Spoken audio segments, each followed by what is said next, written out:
ensemble. Père céleste, sois loué, sois remercié, sois glorifié. Au temps d'Israël, les gens passaient toute une matinée à lire ta parole, debout, devant le temple. Ô notre Dieu, ce que nous faisons même de moins en moins.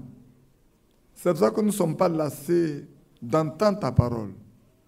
Et alors que nous allons encore l'écouter, prépare nos cœurs. Envoie ton esprit. Tu sais, beaucoup ont lu. Comme ton serviteur l'a dit, les pharisiens avaient lu. Les sadduciens avaient lu. Les docteurs de la loi avaient lu. Les hérodiens avaient lu. Mais n'avaient rien compris. Même ceux qui étaient tes disciples n'avaient rien compris jusqu'à ce que tu leur ouvres l'esprit afin qu'ils comprennent. Ce soir, si tu n'ouvres pas nos cœurs, tu n'ouvres pas notre entendement et notre esprit, nous ne comprendrons rien de ce qui se dit. Nous pensons même qu'on parle contre des hommes. Nous pensons même que les gens se lèvent, qu'ils veulent se montrer. Seigneur, qu'il n'en soit pas ainsi. Donne-nous d'être humbles de cœur, afin que ta parole puisse pénétrer en nous et créer en nous la vie. Et comme l'a dit, que cette parole puisse agir en nous et faire de nous des fils et des filles à la gloire de ton nom, prêts pour l'enlèvement.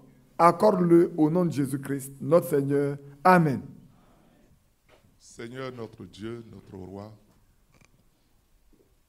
nous sommes ce soir encore heureux de t'entendre nous parler.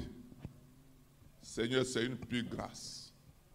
Pendant que beaucoup ont cotisé pour aller vivre dans les maquis, des retrouvages, pour la fête de Paquinou, d'après eux. Mais nous, tu nous as rassemblés. Et ton serviteur nous a dit, la Pâque, notre Pâque, c'est toi, Christ. Tu nous as rachetés, ô Dieu. Et à ce moment précis, tu parles encore à nos cœurs. Nous voulons te dire merci. Maintenant, nous voulons te remettre ton serviteur qui va encore parler de ta part. S'il y a un homme qui parle, il faut qu'il y ait des hommes qui écoutent. Déblaye donc nos entendements. Donne-nous des cœurs de chair. Dispose chacun de nous. Parle, car nous sommes à l'écoute au nom de Jésus. Amen. Amen. Que Dieu vous bénisse. Je vous salue dans le nom du Seigneur Jésus-Christ. Je suis l'homme le plus heureux, je pourrais dire, d'être aujourd'hui ici, dans cette localité. C'est que je suis venu une première fois, mais ce n'était pas dans des circonstances heureuses. Mais cette fois-ci, Dieu nous a conviés ici pour que nous réjouissons en son nom, pour cette œuvre merveilleuse qu'il a accomplie ici, pour cet ouvrage qu'il a accompli ici, pour son œuvre. Que Dieu soit remercié pour tout ce qu'il a fait pour son peuple. J'ai été un peu surpris d'entendre Frère Bardi me demander de parler, mais je compte simplement sur le Seigneur pour dire quelque chose simplement, et puis certainement nous allons partir. Nous allons nous tenir debout.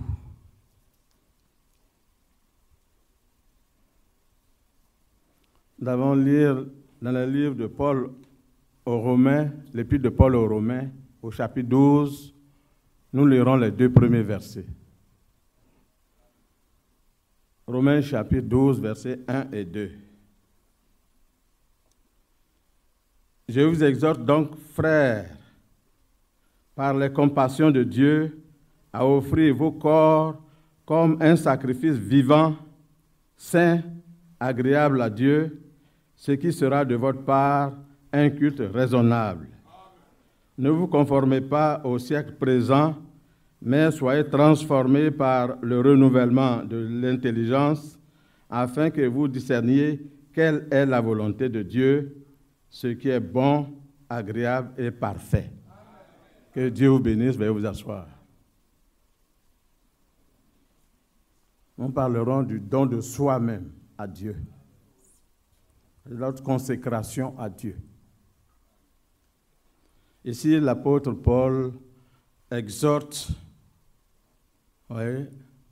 aux bien-aimés qui étaient à Rome.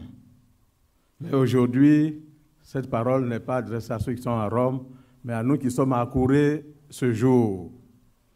Et le Seigneur dit ainsi, « Je vous exhorte donc, frères, par les compassions de Dieu. » Vous voyez, il dit « frères ». C'est-à-dire que c'est bien à nous que cette parole sont adressées et non aux autres hommes, mais à nous qui sommes les frères, les sœurs dans la foi.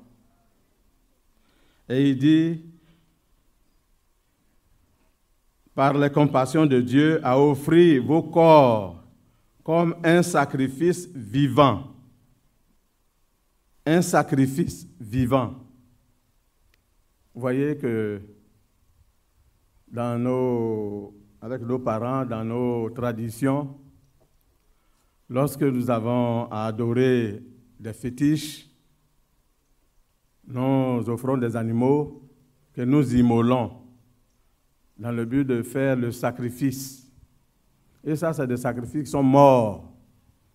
Mais ici, Paul dit que nous devons offrir nos corps comme des sacrifices vivants, des sacrifices qui vivent, des sacrifices, vous voyez, volontaires. C'est ça aussi, une offrande volontaire que nous devons faire de notre corps, de notre être entier à Dieu.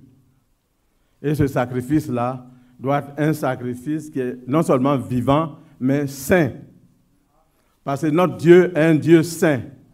C'est pour cela que le sacrifice que nous lui offrons doit être un sacrifice saint. Et c'est ce que nous devons être. Notre sanctification, frères et sœurs, doit être effective. C'est pourquoi le Seigneur a dit que sans la sanctification, personne ne verra le Seigneur. Si nous ne nous sanctifions pas, si nous ne vivons pas dans la sainteté, dans la pureté, dans l'obéissance à la parole de Dieu, frères et sœurs, nous aurons perdu notre temps. Nous allons dire que nous sommes allés là. Nous sommes venus à courir. Nous avons fait de grandes dépenses pour aller dans tel lieu. Mais cela n'aura servi à rien du tout parce que nous ne nous serons pas sanctifiés. Nous n'aurons pas été agréables à Dieu. Dieu prend soin de ceux qui se sanctifient.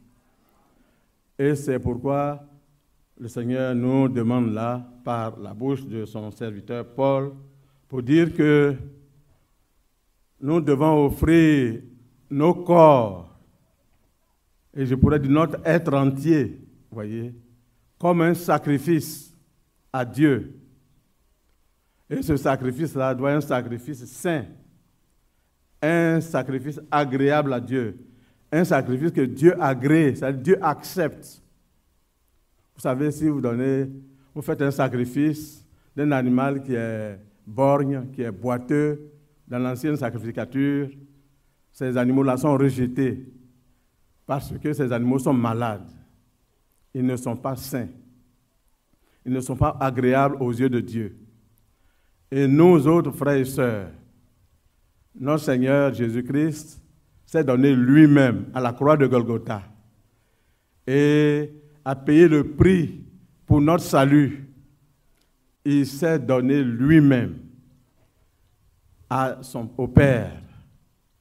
Et c'est pourquoi il a écrit que dans Jean chapitre 3, verset 16, « Car Dieu a tant aimé le monde qu'il a donné son Fils unique, afin que quiconque croit, n'importe qui croit à ce sacrifice, qui accepte ce sacrifice, ait la vie éternelle.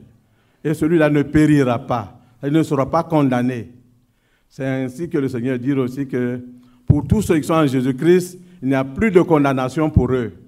C'est pourquoi, frères et sœurs, il est important pour nous que nous nous donnons au Seigneur Jésus-Christ parce qu'il a payé le prix pour nous. Et lui, il a été trouvé l'agneau saint, l'agneau que Dieu a utilisé comme sacrifice, et c'est un agneau qui est saint. Et nous, en retour, nous devons nous montrer saints en toutes choses, dans notre vie, dans notre comportement, dans notre être entier. Nous devons nous montrer saints. et agréable à Dieu, c'est alors que Dieu nous reçoit et ce qu'il a promis pour nous nous sera pleinement accordé. Que son nom soit béni. Nous voyons que notre consécration, c'est vrai, il y a notre corps, mais c'est notre être entier qui doit être consacré à Dieu. Et notre Dieu, comme je disais tantôt, c'est un Dieu saint. C'est ainsi que c'est écrit dans 1 Pierre, chapitre 1, verset 15. Nous allons lire.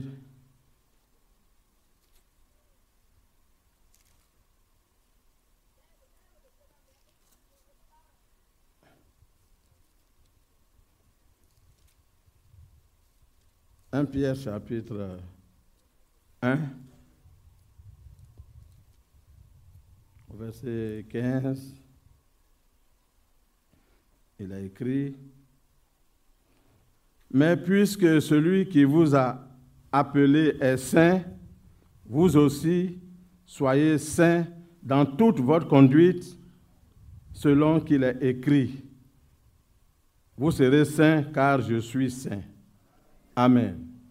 Notre Dieu est un Dieu saint.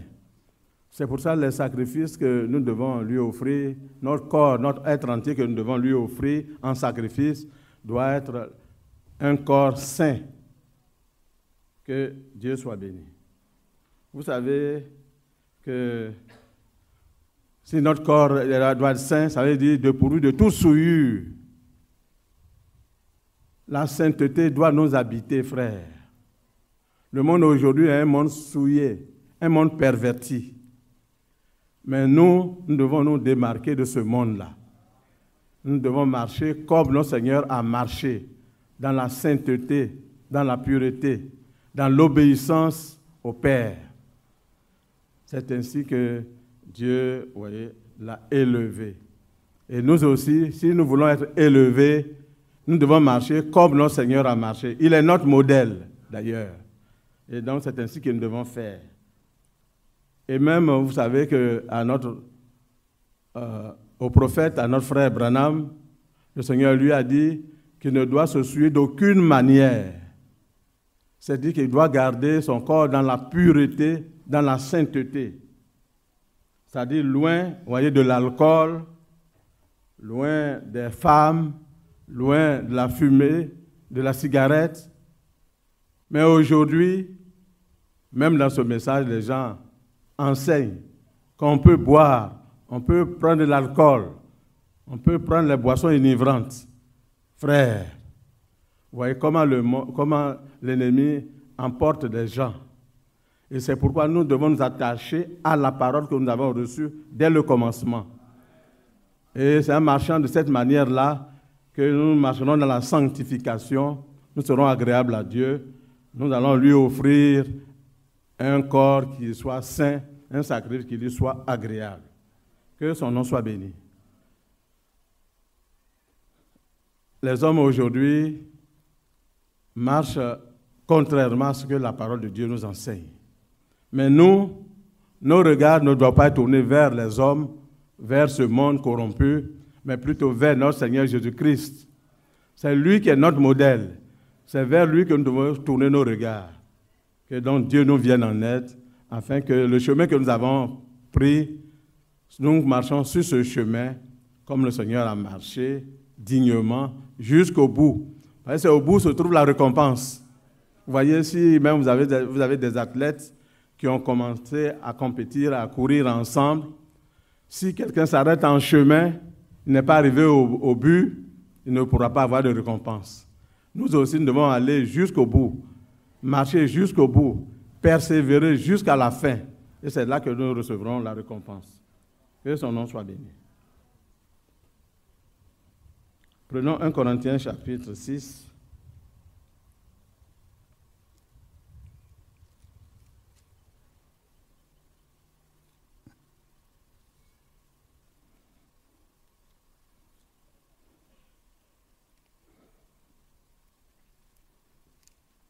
Lisons à partir du verset 17.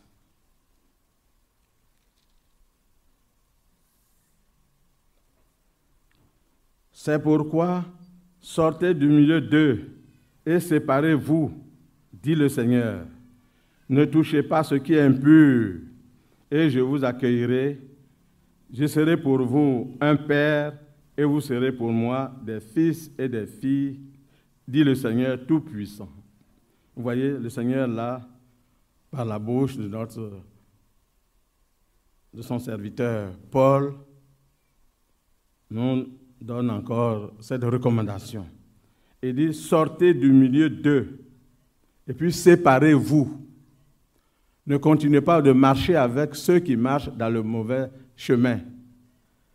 Retirez-vous d'eux. Prenez le chemin qui mène à la vie éternelle.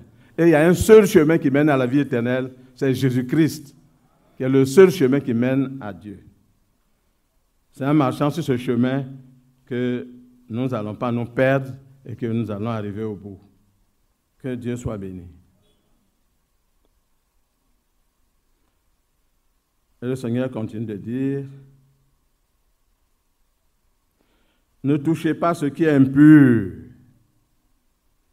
et je vous accueillerai. Vous voyez, le Seigneur donne condition pour qu'il nous accueille. Nous devons donc marcher dans la sanctification, nous éloigner de tout ce qui est impur. Et donc, vous voyez, offrir notre corps comme un sacrifice qui soit saint, pur, agréable à Dieu. C'est alors que nous serons agréables à Dieu. Que Dieu soit béni.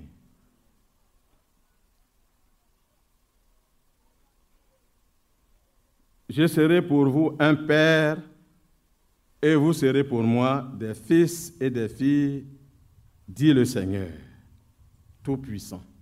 Amen. Voici ce que le Seigneur nous commande. Nous devons nous séparer de ce monde corrompu,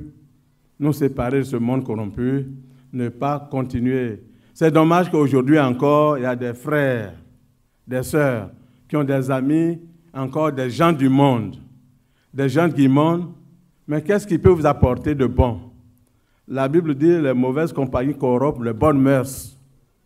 C'est ainsi comme je pourrais dire que si vous avez porté une chemise blanche, que vous vous asseyez à côté de votre ami qui est charbonnier, qui vend du charbon, depuis le matin, alors que la poudre du charbon là va encore s'élever chaque fois, lorsque le soir va arriver, que vous allez quitter là, votre chemise blanche sera noire, va changer de couleur parce que vous étiez au pied, vous êtes assis avec celui qui manipule le charbon qui est noir.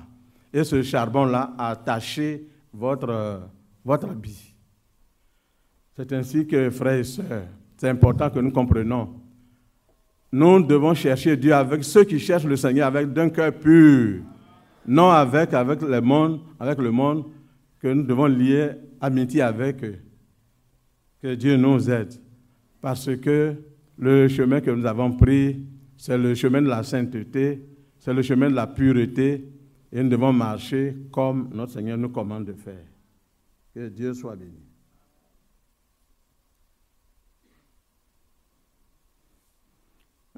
On continue au verset 1er du chapitre 7, la suite. Ayant donc de telles promesses, bien-aimés, purifions-nous de toute souillure de la chair et de l'esprit, en achevant notre sanctification dans la crainte de Dieu. Oui, le Seigneur nous dit de nous séparer, d'abord, de nous éloigner de tout ce qui est impureté. Nous avons reçu, et c'est là qu'il va nous accueillir. Si nous avons reçu ses conseils, alors ce que nous devons faire, c'est marcher comme le Seigneur nous commande de faire. Et la promesse, c'est que nous serons ainsi des fils et des filles de Dieu. Et donc des héritiers et des héritières dans le royaume de Dieu. C'est pourquoi, frères, nous devons prendre au sérieux notre marche. Nous ne devons pas prendre, notre marche à la légère. Dire que oui, les frères disent ça, ils disent ça. Non. Dieu a dit, le Seigneur a dit, et nous devons marcher comme il nous enseigne de faire. De telles promesses que nous avons reçues, frères et sœurs, nous devons faire tous nos efforts pour que nous marchions comme le Seigneur nous commande de faire. C'est ainsi que nous nous purifierons, c'est ainsi que nous serons agréables et nous marcherons dans la sainteté, dans la pureté. Que son nom soit béni. Vous voyez, dans la consécration à soi-même, un jour, le Seigneur a rencontré un jeune homme. Nous allons lire dans Matthieu chapitre 19.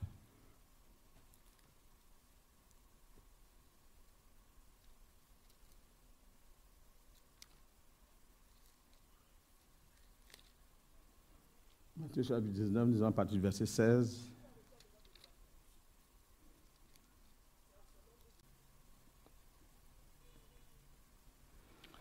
Et voici, un homme s'approcha et dit à Jésus, « Maître, que dois-je faire de bon pour avoir la vie éternelle ?» Il lui répondit, « Pourquoi m'interroges-tu sur ce qui est bon? Un seul est bon. Si tu veux entrer dans la vie, observe les commandements. » Lesquels, lui dit-il?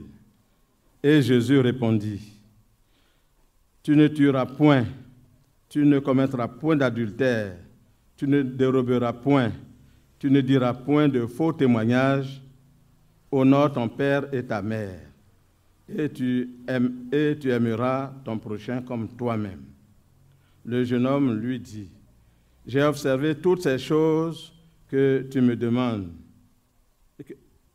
Que me manque-t-il encore? » Jésus lui dit, « Si tu veux être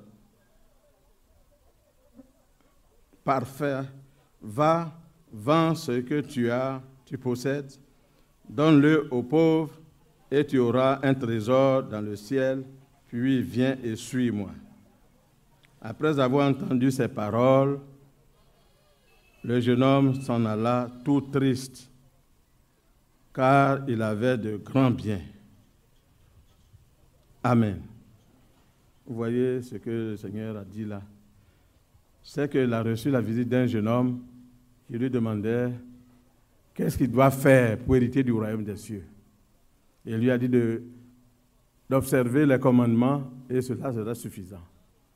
Et il lui a dit que tout ça, j'ai observé déjà dès mon jeune âge. Ainsi, le Seigneur lui a dit, si tu as fait ça, c'est bien. Mais comme le Seigneur connaît toutes choses, il le connaît, il dit, va, vends tous tes biens, donne aux pauvres, et puis viens et suis-moi. Et comme cet homme-là, ce jeune homme-là, avait de grands biens, quand il a entendu ces paroles du Seigneur, il était devenu tout triste, parce qu'il ne veut pas, vous voyez, quitter ses grands biens. Il veut toujours posséder ses grands biens. Vous voyez, c'est terrible. Les hommes sont attachés, vous voyez, au matériel. Et quand le matériel vient à leur manquer, ils deviennent autre chose. Mais nous qui avons cru au Seigneur Jésus-Christ, nous qui avons accepté Jésus-Christ, ça ne doit pas être ainsi pour nous. Nous devons donner d'abord nous-mêmes, notre être entier, notre vie même au Seigneur. Et tout le bien que nous avons, nous le remettons à la disposition de notre Seigneur. Et c'est ce que nous voyons aujourd'hui ici. C'est pour ça que nous sommes réunis là. Parce que le bien que Dieu a donné à son serviteur, il l'a mis à la disposition du Seigneur. Que son nom soit béni. Ainsi, frères et sœurs, il est important pour nous que nous comprenions que les biens de ce monde vont passer. Mais si nous nous mettons au service de Dieu, nous sommes à l'œuvre de Dieu, nous nous donnons corps et âme pour l'œuvre de Dieu, la récompense que nous allons avoir, c'est une récompense de la vie éternelle. Et c'est ce qui est de loin meilleur. Que Dieu soit béni. L'apôtre Pierre, a même interrogé le Seigneur là-dessus, dans Marc chapitre 10. Marc chapitre 10, versets 30, 28 à 30. Marc.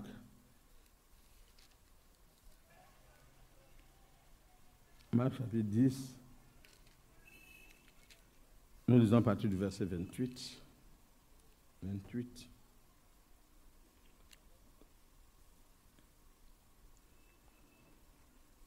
Pierre se mit à lui dire, « Voici, nous avons tout quitté et nous t'avons suivi. » Jésus répondit, « Je vous le dis en vérité, il n'est personne qui, ayant quitté à cause de moi et à cause de la bonne nouvelle, sa maison ou ses frères ou ses sœurs, ou sa mère, ou son père, ou ses enfants, ou ses terres, ne reçoivent au centuple,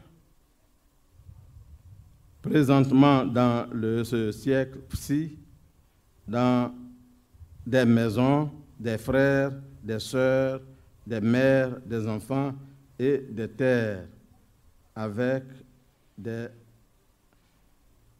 persécutions et dans le siècle à venir, la vie éternelle. Amen. L'apôtre Pierre aussi a dit au Seigneur, nous sommes venus pour te suivre. Tu nous as appelés pour que nous puissions te suivre. Nous avons quitté nos parents, nos maisons, nos activités, mais nous sommes venus là. Qu'en est-il pour nous? Et le Seigneur a dit, lorsque vous allez quitter toutes ces choses, ces personnes qui vous sont chères, ces biens matériels que vous avez, et que vous venez à moi, alors je vous donnerai encore au centuple de ce que vous pensez avoir perdu. Que Dieu soit béni. C'est pourquoi, frères et sœurs, ne craignons pas de venir au Seigneur, de nous mettre à la disposition du Seigneur, de mettre à la disposition du Seigneur le bien matériel que le Seigneur nous donne, de nous consacrer à lui, à son œuvre. Parce que ce qu'il réserve pour nous est grand. Ce qu'il réserve pour nous, il dit non seulement le centuple dans la vie présente, mais aussi dans la vie à venir, dans l'éternité. Vous voyez, ce que nous aurons là-bas serait merveilleux, ce serait plus grand. C'est pourquoi il est important que nous comprenions que chacun de nous doit pouvoir s'attacher au Seigneur, aimer le Seigneur et le servir, sans arrière-pensée, sans penser qu'il a perdu quelque chose. C'est plutôt quelque chose que nous avons gagné. Amen. Voyons un peu l'apôtre Paul, on n'a pas assez de temps. Nous avons vu comment le Seigneur a appelé l'apôtre Paul, son exemple. Il a au ministère, il l'a appelé au ministère. Il a fait une œuvre merveilleuse, une œuvre particulière. Il s'est donné lui-même. Il s'est donné lui-même pour l'œuvre du Seigneur. Nous savons que à son appel et son envoi, nous lisons ça, vous le savez, dans Actes chapitre 26, versets 17 à 18. Nous allons quand même lire. Ça ne prendra pas trop de temps. Actes chapitre 26. Actes 26, nous lisons versets 17 et 18. Actes chapitre 26, nous lisons versets 17 et 18. Je t'ai choisi du milieu de ce peuple et du milieu des païens vers qui je t'envoie, afin que tu leur ouvres les yeux pour qu'ils passent des ténèbres à la lumière et de la puissance de Satan à Dieu, pour qu'ils reçoivent par la foi en moi le pardon des péchés et l'héritage avec les sanctifiés. Amen. Vous voyez, c'est là la commission que Paul a reçue son envoi. Dieu l'a appelé pour l'envoyer vers les païens, pour leur apporter la lumière de la parole de Dieu, pour qu'ils quittent des ténèbres pour venir à Dieu, pour quitter sous la puissance de Satan pour venir à la puissance de Dieu. Et c'est ce que l'apôtre a fait. Et nous allons voir qu'à travers son ministère, il s'est donné entièrement. Il s'est consacré, il a consacré toute sa vie, voyez, à cette œuvre-là, à ce ministère que le Seigneur lui a confié. Que Dieu soit béni.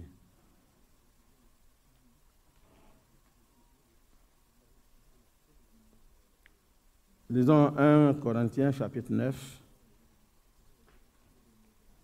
1 Corinthiens chapitre 9. Okay. 1 Corinthiens chapitre 9, nous lisons le verset 23 et le verset 27.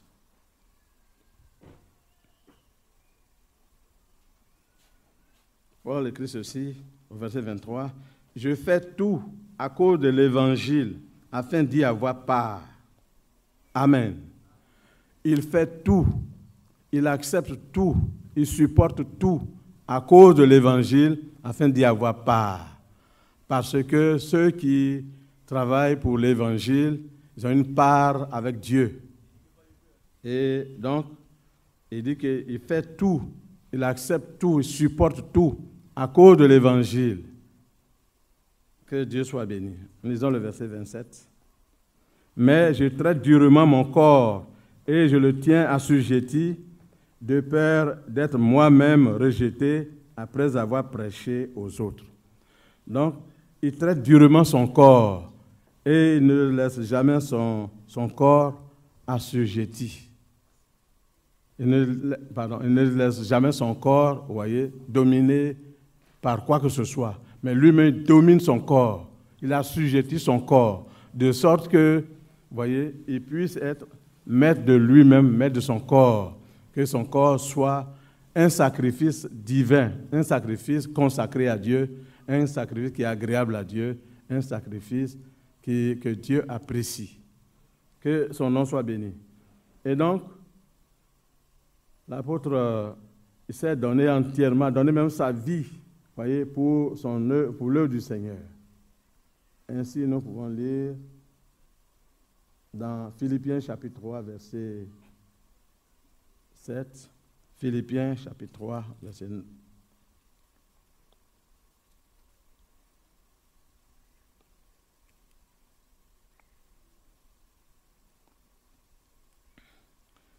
Mais ces choses qui étaient pour moi des gains, je les ai regardées comme une perte à cause de Christ. Et même je regarde toutes choses comme une perte à cause de l'excellence de la connaissance de Jésus-Christ, mon Seigneur, pour lequel j'ai renoncé à tout. Et je les regarde comme de la boue afin de gagner Christ. Vous voyez, il s'est consacré entièrement à Christ. Il s'est donné entièrement sa vie à Christ. Si bien que les honneurs qu'il avait quand il était avec les Sadducéens et autres là, effectivement, il était un érudit, il avait de la gloire pour tout ce qu'il faisait. Mais il dit qu'à cause de l'excellence, de la connaissance de Jésus-Christ, dès l'instant où il a reçu Jésus-Christ, il a connu Jésus-Christ, il a reçu Jésus-Christ comme son Seigneur et Sauveur, alors les choses qu'il considérait comme une gloire pour lui n'ont plus de place dans sa vie et n'ont plus, vous voyez, n'ont plus de prééminence sur sa vie. Il les regarde comme la boue, les choses de peu d'importance. Que son nom soit béni. Parce qu'il a consacré sa vie à Christ.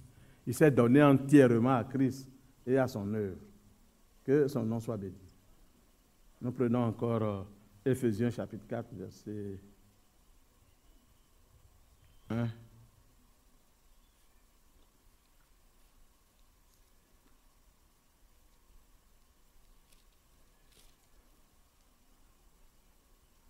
Je vous exhorte donc, moi, le prisonnier dans le Seigneur, à marcher d'une manière digne de la vocation qui vous a été faite, qui vous a été adressée, en toute humilité et douceur, avec patience, vous supportant les uns les autres avec charité, vous efforçant de conserver l'unité de l'esprit par le lien de la paix.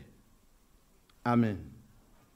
Ici, ce que je relève, c'est que Paul dit qu'il est devenu prisonnier de Jésus-Christ.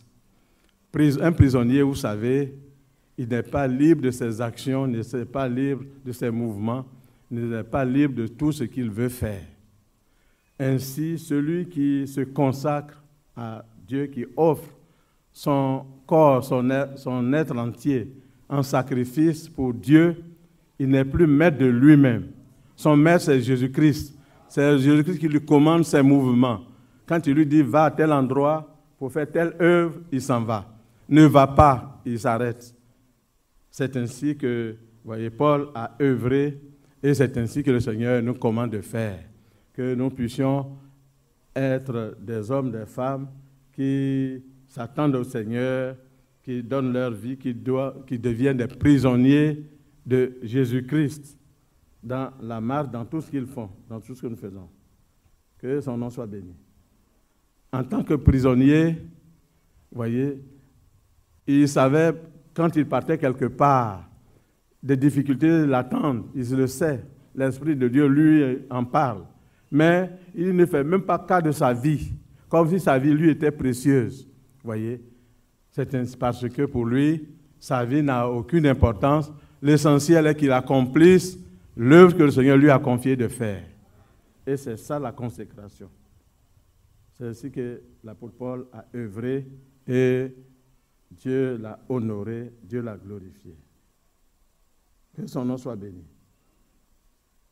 Nous n'allons pas être longs, nous allons terminer pour encore dire que l'apôtre Paul a vraiment souffert, a travaillé, a beaucoup travaillé, et tout cela parce qu'il s'est donné entièrement à l'œuvre du Seigneur, il a consacré sa vie à Dieu, il s'est donné entièrement, il s'est consacré à Dieu. Ainsi, il a souffert. Il a beaucoup souffert. Lisons cela dans 2 Corinthiens, chapitre 11.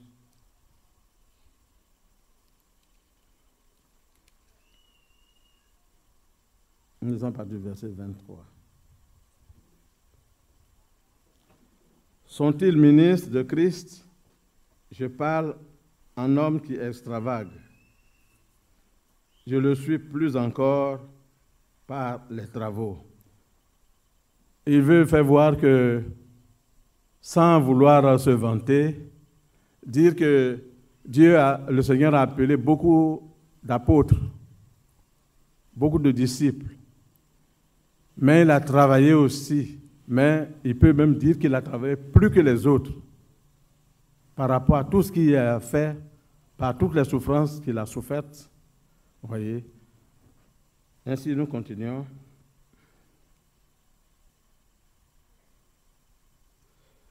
Sont-ils ministres de Christ? Je parle en homme qui extravague.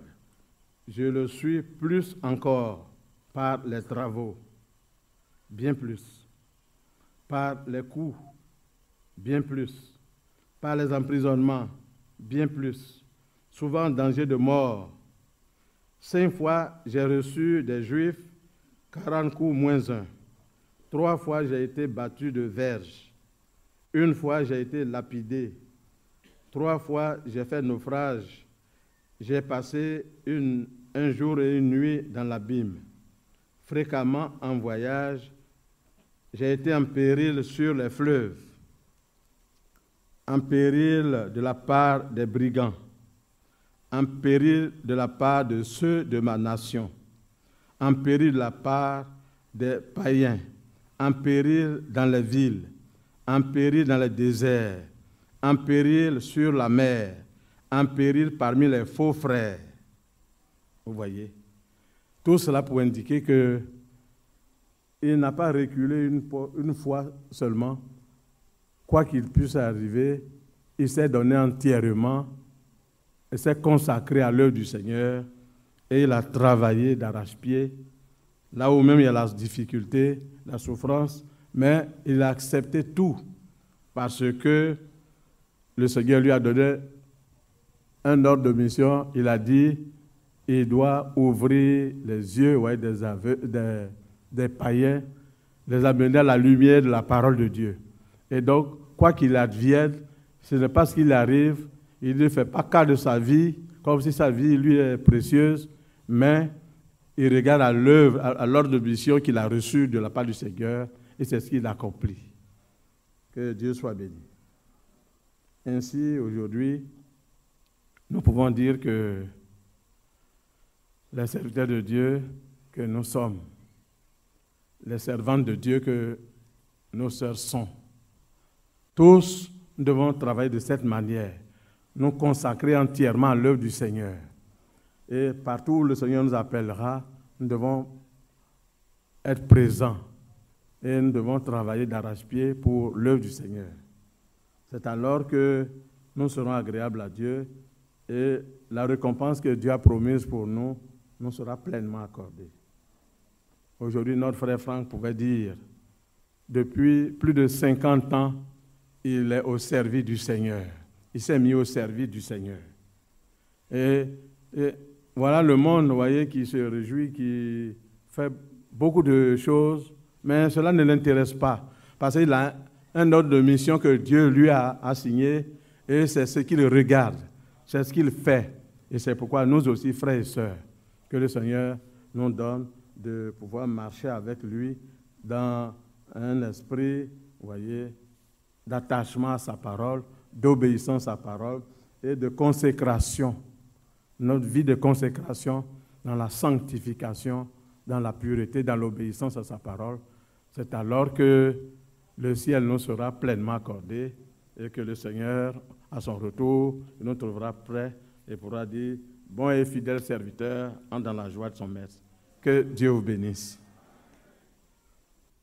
Seigneur, merci pour ta parole. Tu as dit ces paroles que je vous dis sont esprit et vie. Amen.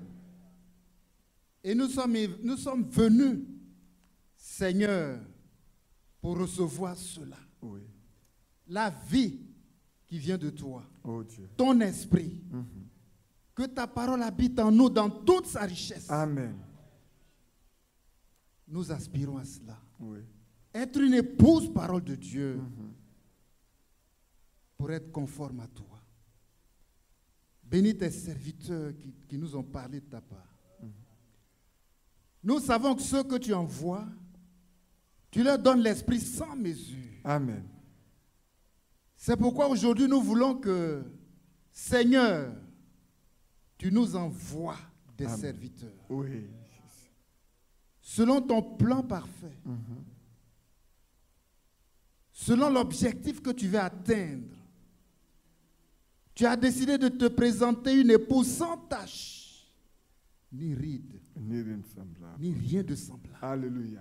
mais sainte et irréprochable. Oui, Père. Oh, notre Père, nous serons saints parce que tu es saint. Amen. Amen. Et dans ce que tes serviteurs ont lu, tu nous as dit de purifier nos âmes Oui. en obéissant à la vérité. Amen.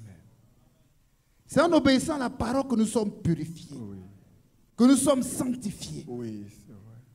C'est en obéissant à ta parole. Mais si ta parole n'est pas prêchée dans la vérité, comment serons-nous Oh Dieu. nous y attacher, Oui, c'est vrai. obéir pour être purs, pour être saints? Véritablement, nous crions à toi. Oui, c'est vrai. Parce que le peuple de Dieu aujourd'hui est dans la confusion.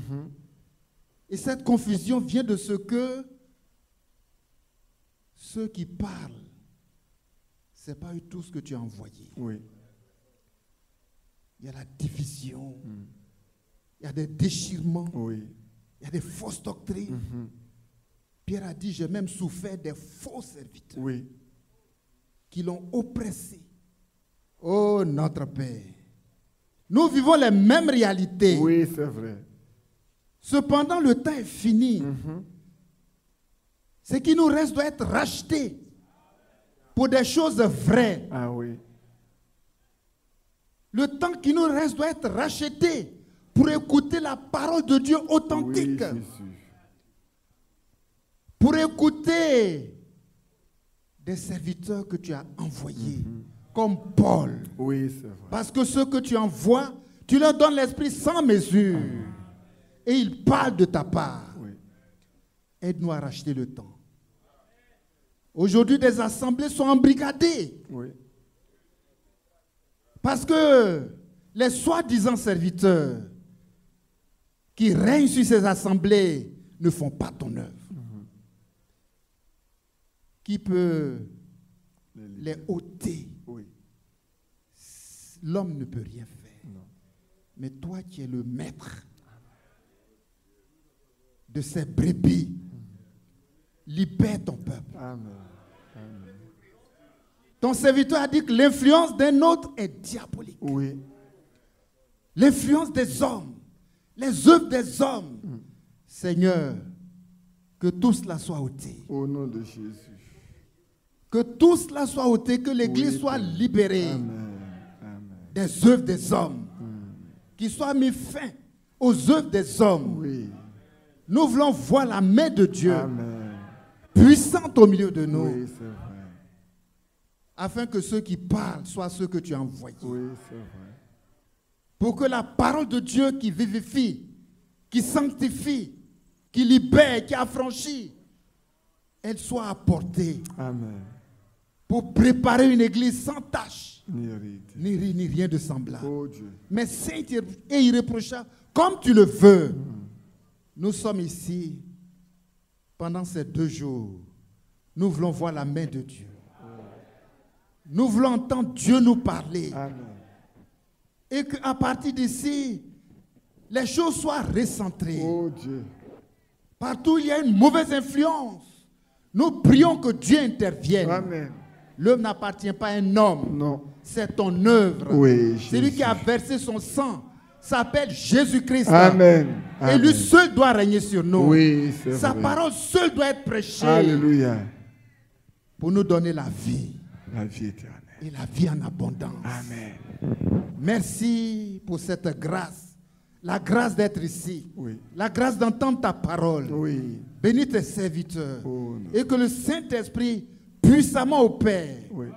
pour nous rassembler, pour nous ramener à ta parole. Oui, afin que ce que tu as décidé s'accomplisse parfaitement. Amen. Nous soupirons à toi, Au Seigneur. nom de Jésus. Nos âmes soupirent après toi. Ô notre Père, nous voulons purifier nos âmes en obéissant à la vérité. Et cette vérité, tu nous la donnes en cette fin des temps. Donne-nous de nous attacher à ta parole, comme tes serviteurs ont enseigné.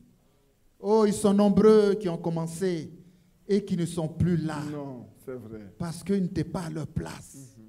Ils étaient là parce qu'ils voulaient. Il y a des serviteurs envoyés par l'Église. Il y a des serviteurs envoyés par eux-mêmes. Mais nous voulons des serviteurs que Dieu envoie. Amen. Accorde-le-nous au nom de Au nom Jésus-Christ. de Jésus-Christ. Amen.